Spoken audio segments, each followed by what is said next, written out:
Attention, un guest star dans 3, 2, 1...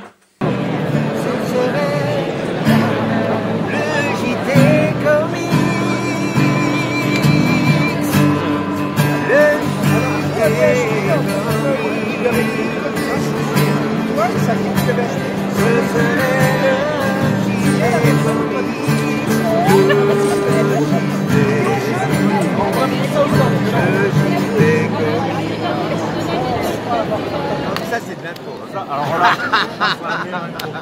et ouais, j'ai parlé comics avec Francis Lalanne, il est fan, il a les vieux Strange, il collectionne apparemment. En plus, il m'a gentiment fait l'intro, je le remercie et je crois que ça se passe de mots. Tiens, autre chose qui se passe de mots, c'est le fait qu'on soit déjà plus de 3000 sur Facebook, plus de 26 000 sur YouTube. Je vous ai pas vu grandir. Et aussi ce print de mon poteau Yann Valani qui me réinvente en HeroClix, donc que j'offrirai en dédicace au festival donc les Bulles s'éclatent, donc dans l'Ain, près de la Suisse, à Saint-Genis-Pouilly, ce week-end, les 23, 24 et 25 mars prochains. Qui c'est qui a marché dans l'actu là? Parce que ça sent les news de la semaine. Côté Big Two, tiens, on était dans la maison du bonheur, allons voir un petit peu ce qui se passe dans la maison des idées qui continue donc sa refonte, son changement pépère, tranquille, entre rupture et continuité. Il prépare tranquillement le Daredevil numéro 600 avec 3 variantes cover de Joe Quesada, donc Daredevil dans ses 3 costumes iconiques, je les ai mis là aussi. Chez les mutants griffus, on prépare la transition, ou devrais-je dire la rétro-gradation de la petite bébé éprouvette de Logan, puisque Laura Kinney redevient X-23 après avoir été Wolverine le temps de l'intérim, la précarité, vous savez. C'est une série qui débute en juin par Mariko Tamaki et Juan Cabal.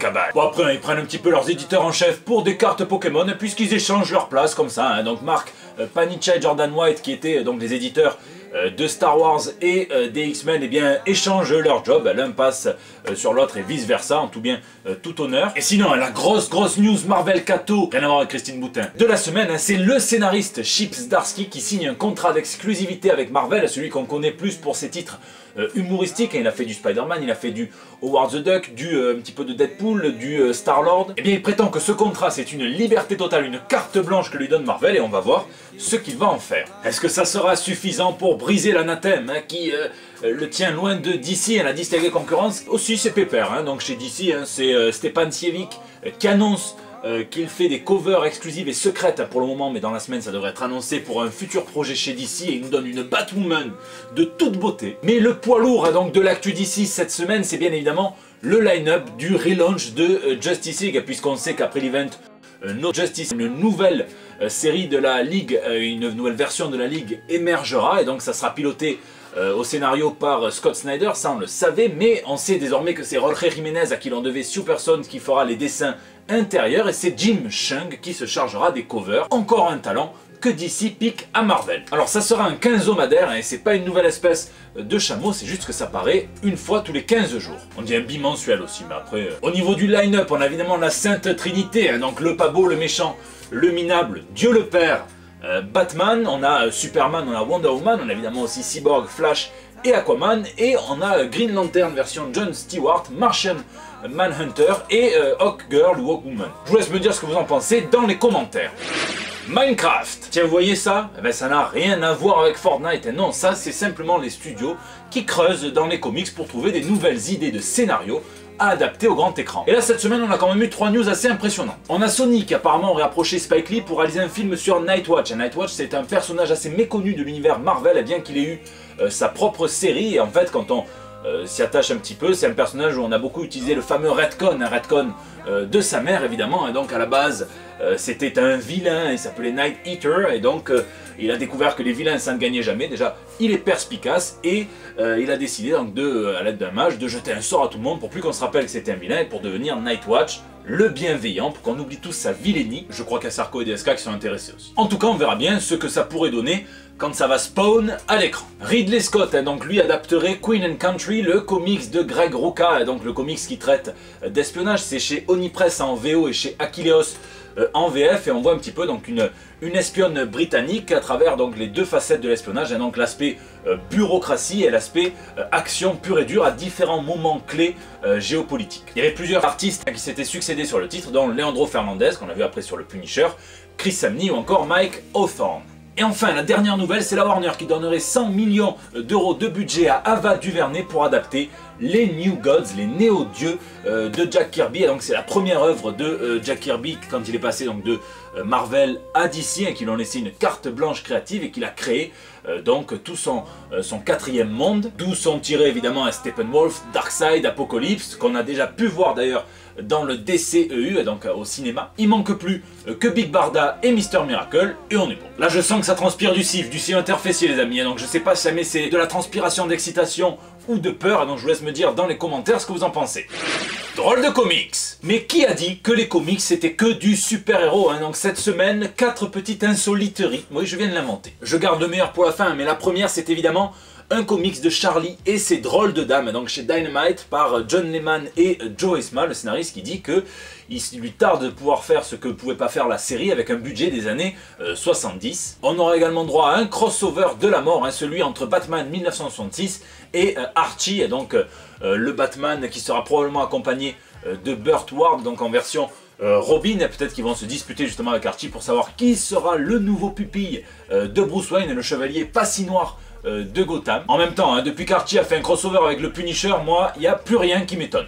Dark Horse profite de la sortie des Indestructibles 2 pour publier un comics, hein, en 2 étapes. Le premier, ça sera un roman graphique d'une 50aine de pages, et le deuxième, ça sera une mini-série en 3 épisodes, tout ce qu'il y a de plus classique. Ça sera pour les vieux et pour les jeunes lecteurs aussi. Et le meilleur, hein, c'est chez Dynamite que ça se passe, puisqu'ils se font envahir par les petits hommes verts et qu'ils vont faire un partenariat avec Topps pour adapter des comics de Mars Attack. Et ce n'est que justice, hein, parce que si tout le monde se souviendra du film de Tim Burton, il faut savoir que l'imagerie de Mars Attack est tirée des comics des années 1960, les comics d'horreur de EC Comics.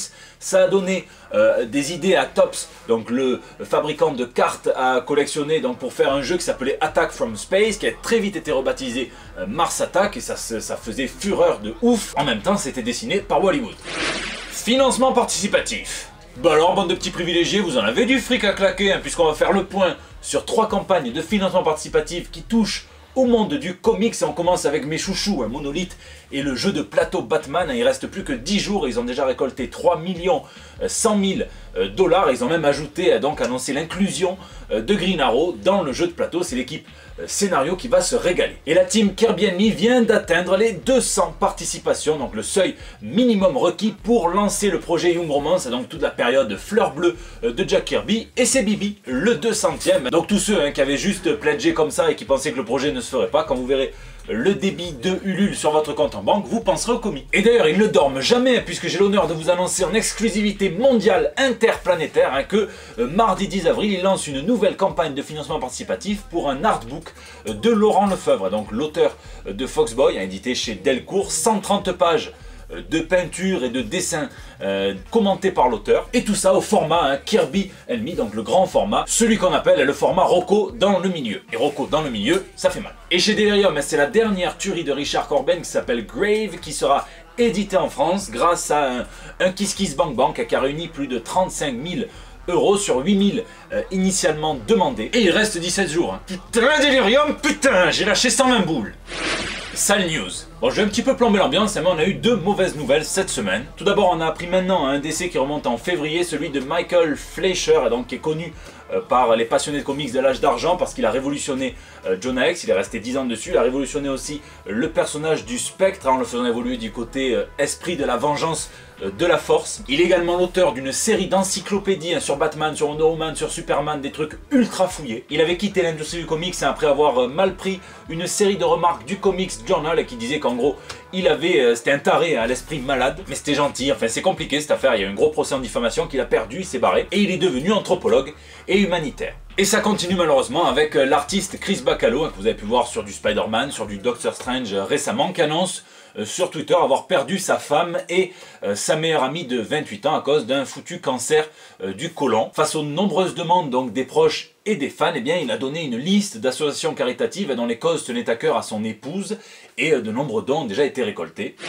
C'est la fin de ce JT, j'espère qu'il vous a plu, j'espère aussi vous voir nombreux au festival Les Bulles s'éclatent à Bellegarde, à Saint-Genis-Pouilly. Venez, en plus je vais animer 2 quiz. J'ai réussi à gratter un petit peu des lots, il y a Panini qui m'a gentiment envoyé des petits stickers avec les albums, donc je vous filerai ça avec plaisir. N'hésitez pas à réagir en commentaire, à me dire ce que vous en pensez, à venir aussi papoter sur les réseaux sociaux, sur Facebook, sur Twitter, sur Instagram, dans les commentaires YouTube. Vous pouvez aussi me laisser vos petits messages pour le fameux bandeau, un bandeau pour nous mener tous dans les ténèbres nous lier. Je vous donne rendez-vous ce week-end. Pour ceux qui sont pas là, profitez-en, hein, lisez et lisez. Et sinon, bien c'est la semaine prochaine pour des nouvelles toutes fraîches. Francis Lalanne m'a fait le plaisir d'introduire le JT sur l'air de la Maison du Bonheur. Je vais donc faire l'introduction Francis Lalanne sur l'air de l'intro du JT. C'est Francis Lalanne, c'est Francis Lalanne.